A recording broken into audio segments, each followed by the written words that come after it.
Excellencies, ladies and gentlemen, I want to speak about Pakistan. Pakistan was born out of the biggest refugee problem in the history of mankind. And we were inspired by the Prophet Muhammad sallallahu alaihi wasallam, who was a refugee. I'm very proud to say that Pakistan hosted at 1.4 million refugees. And still, after 40 years, Pakistan still has 1.4 million registered refugees. And overall, the Afghans in Pakistan number 3 million. Countries that do not have resources, countries that cannot look after their own population, that cannot provide their basic needs, that are struggling to develop their human resources. For them, a large refugee population causes problems which cannot be imagined by the richer countries.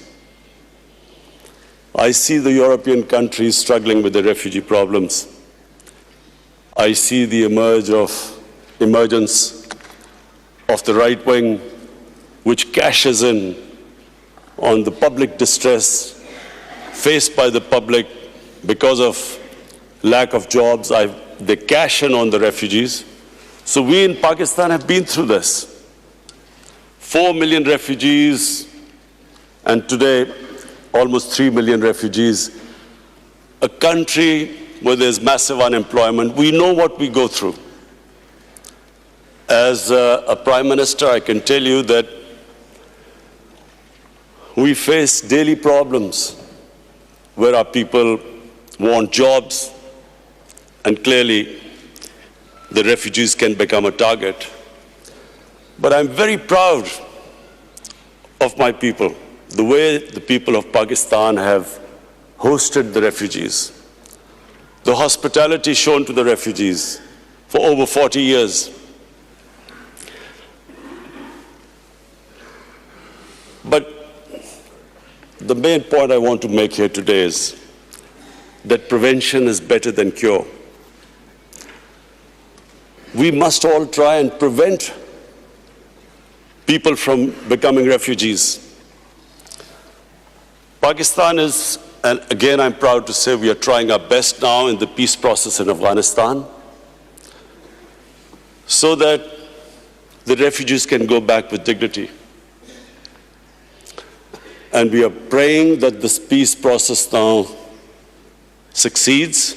There's a political settlement in Afghanistan so that the people of Afghanistan who've been suffering for 40 years of conflict, finally, they too can enjoy the dividends of peace.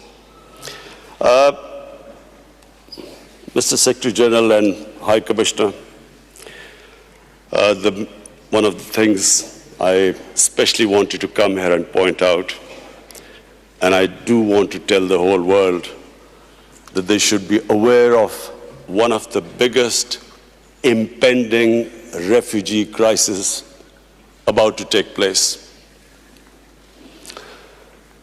In India, on the 5th of August this year,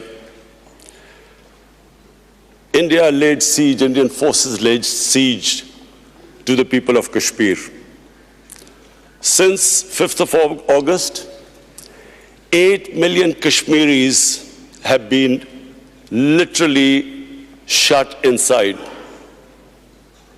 Their rights have been taken, people have been imprisoned, the leaders are in jail, all communication has been cut off.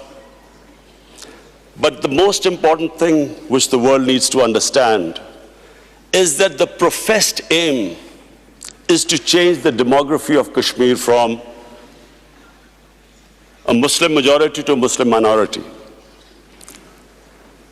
Now, if this is what the professed aim is, we are likely to have another refugee crisis. A refugee crisis that would dwarf other crises. In the United Nations General Assembly, I tried to appeal to the world community that they must take notice of this. What is going to happen? The people are under siege in Kashmir. Whenever the curfew is lifted, there are 900,000 Indian troops there. What is going to happen then? They're trying to change the demography by settling in Hindu population into Kashmir. What is going to happen then? So we know from our past experience, prevention is better than cure. If the world acts right now and puts pressure on the Indian government to stop this illegal activity, we could prevent this crisis.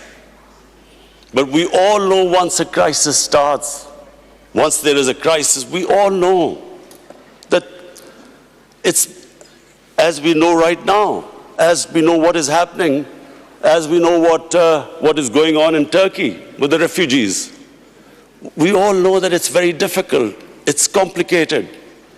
So many issues come in the way. So number one, I would like the world community to take notice of what is happening.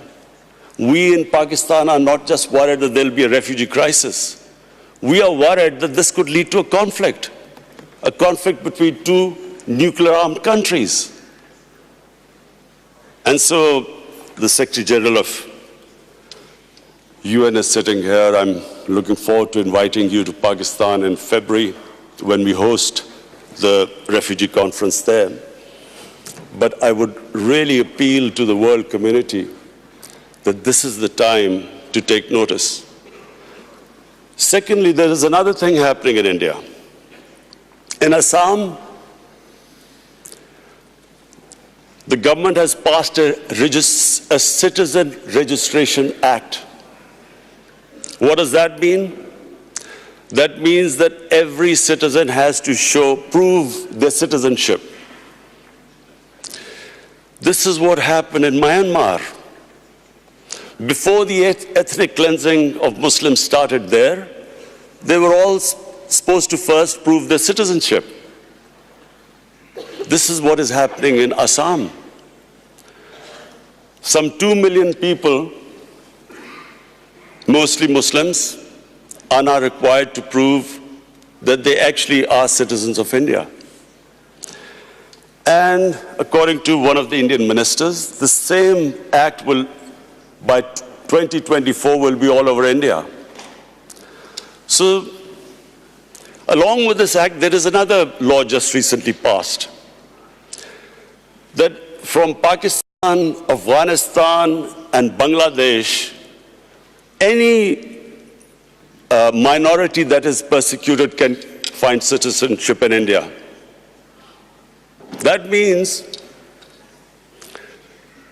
that anyone except Muslims can find citizenship in India. So therefore, if you put these two acts together, when this act goes all over India, where every citizen will have to prove their citizenship, Secretary General, please understand the implications. There are 200 million Muslims in India.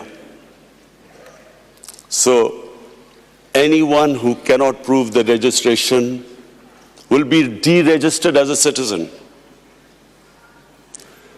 Except that all other religious minorities, Hindus, Sikhs, Christians, they can come back and seek asylum in India, so they will get citizenship, but not Muslims. So there are 200 Muslims in India. If 2 or 3% of them cannot prove their citizenship, where will they go? So this is another thing. There are riots in India already. People are out in the streets. I would urge the international community to please look into this, because we know Once the crisis happens, it's much more difficult. I repeat, it's much more difficult to control it. It's much easier right now for the world community to step in and see what is happening. And I urge them because we in Pakistan stand to suffer.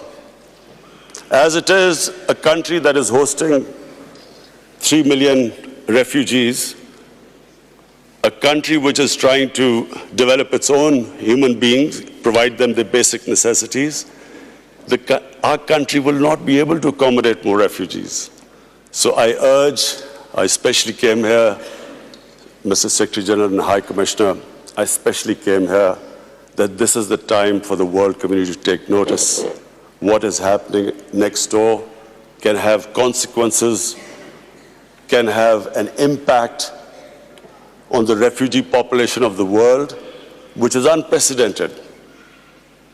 Thank you.